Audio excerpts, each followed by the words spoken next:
बोलिए वृंदावन बिहारी लाल की जय, सरस्वती माता की जय, वेद व्यास जी की जय, भागवत गीता की जय। तदद्धि प्राणी पातेन परिप्रश्नेन सेव्या उपदच्छन्ति ते ज्ञानम ज्ञानिनस्त तत्वदर्शनी। इसका अर्थ है तुम गुरु के पास जाकर सत्य को जानने का प्रयास करो और उनसे विनती होकर जिज्ञासा करो और उनकी सेवा करो। स्वरूप सिद्ध व्यक्ति तुम्हें ज्ञान प्रदान कर सकते हैं, क्योंकि उन्होंने सत्य का दर्शन किया है। कहने का तात्पर्य है निसंदेह आत्म साक्षात्कार का मार्ग कठिन है, अतः भगवान का उपदेश है कि उन्हीं से प्रारंभ होने वाली परंपरा से परमाणिक गुरु का शरण ग्रहण किया जाए। इस परंपरा के सिद्धांत का पालन किए बिना कोई परमाणिक गुरु नहीं बन सकता।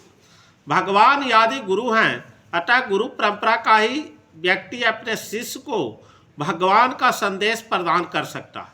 कोई अपनी निजी विधि का निर्माण करके सुप्रसिद्ध नहीं बन सकता, जैसा कि आजकल के मूर्ख पाखंडी करने लगे।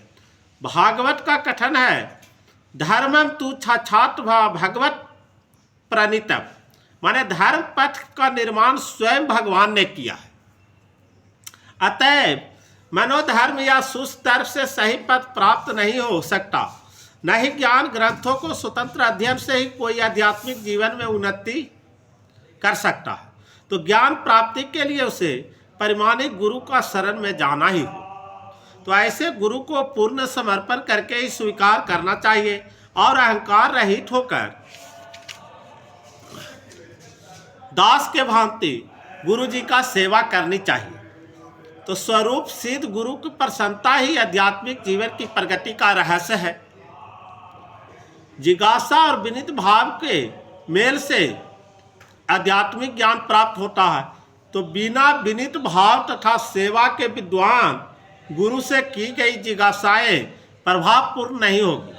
तो शिष्य के गुरु परीक्षा में उत्तीर्ण होना चाहिए, और जब गुरु शिष्य में वास्तविक इच्छा देखता है तो स्वतः ही शिष्य की आध्यात्मिक ज्ञान का आशीर्वाद देता है।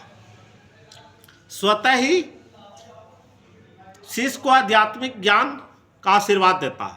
तो इस श्लोक में अंधानुगमन तथा निरर्थक जिज्ञासा, इन दोनों को भर्त्सना की गई। तो शिष्य न केवल गुरु से विनीत होकर सुने, अपितु विनीत भाव तथा सेवा और जिज्ञासा द्वारा गुरु से स्पष्ट ज्ञान प्राप्त करे। तो परिमाणिक गुरु स्वभाव से शिष्य के प्रति दयालु होता है, और यदि शिष्य विनीत हो और सेवा में तत्पर रहे तो ज्ञान और जिज्ञासा का विनिमय पूर्ण हो जाता है।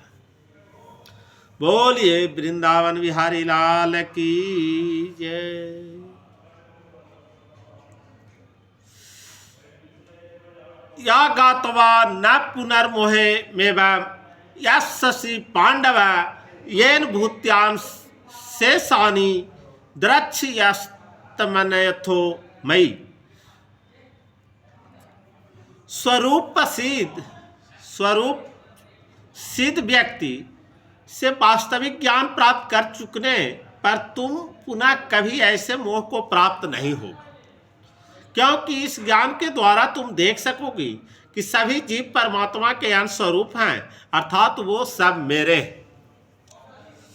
कहने का तात्पर्य है कि स्वरूप सिद्ध व्यक्ति से ज्ञान प्राप्त होने का परिणाम यह होता है कि यह पता चल जाता है कि सारे जीव भगवान श्री कृष्ण के भिन्न अंश हैं, और कृष्ण से पृथक अस्तित्व का भाव माया कहलाती है। तो कुछ लोग सोचते हैं कि हमें कृष्ण से क्या लेने देना है, तो वो तो केवल महान ऐतिहासिक पुरुष हैं और पर ब्रह्म तो निराकार हैं। वस्तुतः जैसा कि भगवद गीता में कहा गया है कि यह निराकार ब्रह्म कृष्ण का व्यक्तिगत तेज है, और कृष्ण भगवान के रूप में प्रत्येक वस्तु के कारण है। तो ब्रह्म संहिता में स्पष्ट कहा गया है कि कृष्ण श्री भगवान हैं और सभी कारणों के कारण हैं। यहाँ तक कि लाखों अवतार उनके विभिन्न विस्तार ही हैं। तो इस प्रकार सारे जीव भी कृष्ण के अंश हैं, और मायावादियों कि यह मिथ्या धारणा है कि कृष्ण अपने अनेक अंशों में अपने निजी पृथक अस्तित्व को मिटा देते हैं। यह विचार सर्वथा भौतिक है। तो भौतिक जगत में हमारा अनुभव है कि यदि किसी वस्तु का विखंडन किया जाए तो उसका मूल स्वरूप नष्ट हो जाता है, किंतु मायावादी यह नहीं समझ पाते कि परम का अर्थ है कि एक और एक मिलाकर एक ही होता है और एक में एक घटाने पर भी एक बचता है। एक में से एक घटाने पर भी एक बचता है। तो पर ब्रह्मा का यही स्वरूप है।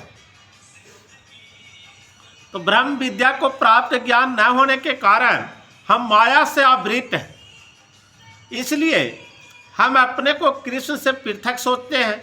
यद्यपि हम कृष्ण के भिन्न अंश हैं, किंतु तो भी हम उनसे भिन्न नहीं हैं। जीवों का शारीरिक अंतर माया है अथवा वास्तविक सत्य नहीं है। तो हम सभी कृष्ण को प्रसन्न करने के निमित्त हैं। केवल माया के कारण ही अर्जुन ने सोचा कि उसके स्वजन से उसका क्षणिक शारीरिक संबंध कृष्ण के शाश्वत आध्यात्मिक संबंधों से अधिक महत्वपूर्ण है। गीता का संपूर्ण उपदेश इसी ओर लक्षित है कि कृष्ण का नित्य दास होने के कारण जीव उनसे पृथक नहीं हो सकते। कृष्ण से अपने को विलग मानना ही माया कहलाती। तो पर ब्रह्मा के भिन्न अंश के रूप में जीवों का एक विशिष्ट उद्देश्य पूरा करना होता है। तो उस उद्देश्य को भुलाने के कारण ही वे अनादिकाल से मानव, पशु, देवता आदि देहों में स्थित है। तो ऐसे शारीरिक अंतर भगवान को दीप सेवा के विस्मरण से जनित है, किंतु जब कोई कृष्ण भावनामृत के माध्यम से दीप सेवा में लग जाता है तो वो इस माया से तुरंत मुक्त हो जाता है। तो ऐसा ज्ञान केवल परिमाणिक गुरु से ही प्राप्त हो सकता है और इस तरह वो इस भ्रम को दूर कर सकता है कि जीव कृष्ण के तुल्य है। पूर्ण ज्ञान तो यह है कि परमात्मा कृष्ण समस्त जीवों के परम आश्रय है और इस आश्रय को त्याग देने पर जीव माया द्वारा मोहित होते हैं, क्योंकि वे अपना अस्तित्व पृथक समझते हैं। तो इस तरह विभिन्न भौतिक पहचानों के मानदंड के अंतर्गत वे कृष्ण को भूल जाते हैं। किंतु जब ऐसे मोहग्रस्त जीव कृष्ण भावनामृत में स्थित होता है तो यह समझा जाता है कि वे मुक्ति पथ पर है, जिसकी पुष्टि भागवत में की गई है। तो मुक्ति हृतवा नथ्यम रूपम स्वरूपेण व्यवस्थिति, माने मुक्त का अर्थ है कृष्ण का नित्य दास रूप में कृष्ण भावनामृत में अपनी स्वाभाविक स्थिति पर होना। बोलिए श्री कृष्ण भगवान की जय।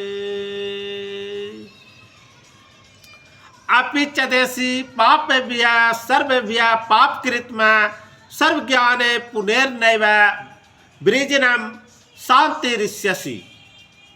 यदि तुम्हें समस्त पापियों में भी सर्वाधिक पापी समझा जाए तो भी तुम दिव्य ज्ञान रूपी नाव में स्थित होकर दुख सागर को पार करने में सामर्थ होगे।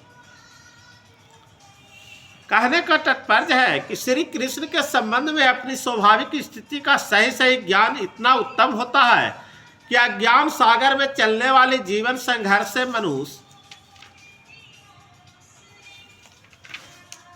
तुरंत ही ऊपर उठ सकता है।